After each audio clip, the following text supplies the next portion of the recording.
Hi, welcome to my channel G.M.P. Today in the video என்ன draw பண்ண போறோம் அப்படினா கொஞ்சம் realistic pictures நம்ம எடுத்து realistic-ஆ draw பண்ணலாம். Portion first நான் என்ன paper horizontal-ல வெச்சிட்டேன் and paper-க்கு center-ல first ஒரு circle draw பண்றேன். One circle draw பண்றேன் like this and left side portion join பண்றேன். பண்ணோம் அப்படினா left side portion லைட்டா கொஞ்சம் கேப் விட்டுட்டு ஒரு ஓவல் சென்டர்ல and next அந்த ஆரஞ்சு கலர் இருக்க டீடைல்ஸ் draw பண்றேன். first top portionல ஒரு curvy line and then அதே மாதிரி downல ஸ்மாலா பண்றேன் and the left side portion ஸ்மாலா two curvy lines draw பண்றேன் opposite direction like this and next right side portion கொஞ்சம் ஸ்பேஸ் விட்டுட்டு இதோட கம்பேர் பண்ணும்போது இந்த curvy line கொஞ்சம் increase பண்றேன் and same இதே மாதிரி கொஞ்சம் கேப் விட்டுட்டு left side portion increase பண்றேன் and then இங்கேயும் ஒரு curvy line அவ்வளவுதான் ஆரஞ்சு draw பண்ணிட்டோம் இப்போ நெக்ஸ்ட் என்ன பண்ணனும் அப்படினா மிசல்க்கு draw பண்றேன் ரைட் சைடு portion கொஞ்சம் கேப் விட்டுட்டு ஒரு ஸ்லாண்டிங் லைன் draw பண்றேன் and then இந்த ஸ்லாண்டிங் லைனை செமி சர்க்கிளா சேஞ்ச் பண்றேன் like this and next அந்த ஆரஞ்சுக்கு அவுட் சைடுல கொஞ்சம் அந்த லேயர் இருக்கு சோ கொஞ்சம் லைட்டா இன்கிரீஸ் பண்ணிட்டு இந்த லைனை மட்டும் கொஞ்சம் கர்வியா இன்கிரீஸ் பண்ணிட்டு அந்த டவுன் போர்ஷன் ஜாயின் பண்றேன் like this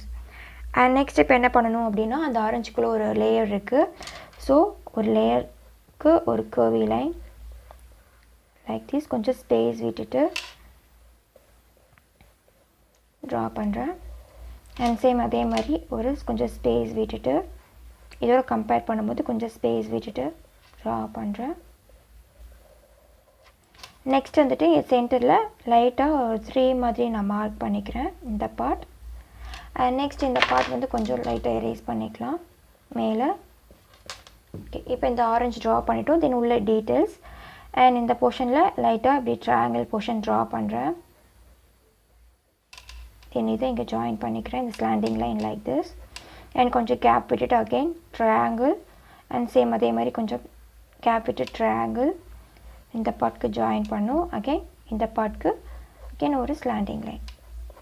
இப்போ இந்த ஆரஞ்சு draw பண்ணிட்டோம் and next டேபிள் இந்த டேபிள் பாத்தீங்க அப்படினா ஸ்கேல்ஸ் நீங்க யூஸ் பண்ணி draw பண்ணிக்கலாம் சோ நான் ஸ்கேல் யூஸ் பண்ணி நான் காமிக்கிறேன் இப்போ ஃபர்ஸ்ட் இந்த ஆரஞ்சுக்கு கொஞ்சம் கேப் விட்டுட்டு and இப்போ இப்படி ஹரிசான்லா ஒரு லைன் இந்த ஆரஞ்சு வந்து கொஞ்சம் மேல இருக்கணும் and பாதி பார்ட் கீழ இருக்கணும் ஒரு horizontal line draw பண்றேன்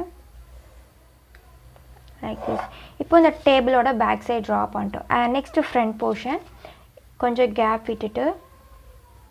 and ஒரு horizontal line and next கொஞ்சம் ஸ்பேஸ் விட்டுட்டு and இங்க ஒரு horizontal line draw பண்றேன் அவ்வளவுதான் டுடே நம்ம வந்து ஈஸியா எப்படி ஆரஞ்சு draw பண்றதுன்னு பார்த்தோம் சோ உங்களுக்கு இந்த வீடியோ பிடிச்சிருந்தா லைக் பண்ணுங்க கமெண்ட் பண்ணுங்க ஷேர் பண்ணுங்க and மறக்காம subscribe பண்ணுங்க thanks for watching